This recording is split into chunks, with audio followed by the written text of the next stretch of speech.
So, good morning guys! For today's video, of course, mag-work tayo. 4 hours lang naman. So, tinanggap ko naman na yung offer. Sunday naman kasi, sayang din ang bayad, diba? Oh, ayan. So, yes. Ayan, naka-ready na tayo. At because meron tayong kaunting time, ayan, nakapag-record tayo. Of course, hindi ko na binasa ang aking hair because it's so malamig. At na-wash ko naman na siya kahapon. So, it's not that dirty naman. So, yes, parang habang tumatagal, I'm loving my hair talaga. Yung color niya. Shout out kay ate. Babalik ako pag mayroon ulit akong naipon. Pero parang nagaganda to. Mas ano talaga. Prefer ko talaga rin yung mga medyo curly. Hindi naman curly, pero parang mga natural look. Ganyan, oh, diba? Parang feeling na hindi nagsuklay, gano'n. No? Takpan natin yan. And then, of course, may iwan yung anak ko doon sa friend ko na lagi ko nang pinag-iiwanan. Lagi na, para na silang kapatid nung anak nung friend ko. Kasi doon na rin lumaki yung anak ko. So, ayan. Laging doon siya naiiwan. So, ayan guys. Nasuklay na natin ang ating mahiwagang pilik mata. Ayan. Ang hirap din i-maintain, no? Ayan, oh. May sarili din siyang brush. Oh, ayan. Ganyan lang. Ganon. So, ayan. Kasi minsan, nagkakaroon ng yung parang drama na mahangin sa labas, ganun.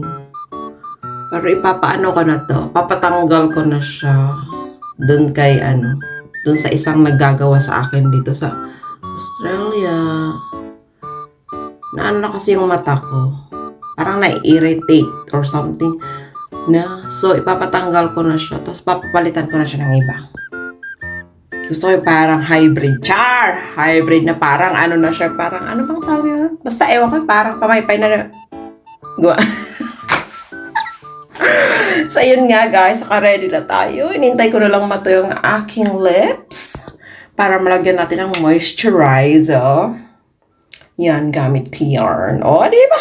Gamit ko to kasi maganda. Nag-i-stay siya. Hindi na kailangan every, ganyan ka. So, gusto ko yung nag-i-stay na lang. Medyo matagal.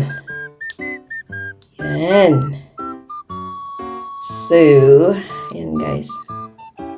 At dahil tuyo na, yan.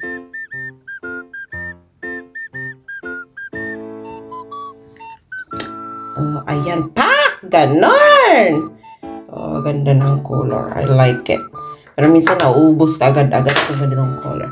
So, yun nga mga lids, mga guys, mga marites, mga friendship. Ayan, lalasa tayo. Parang feeling ko, ang ganda-ganda ko tuloy. Feeling ko lang naman. So, wag kayong masyadong dyan. Lahat tayo pwedeng magmaganda. Oh, ayan guys. See you later! Sana magkaroon kami ng magandang shift. See you, bye!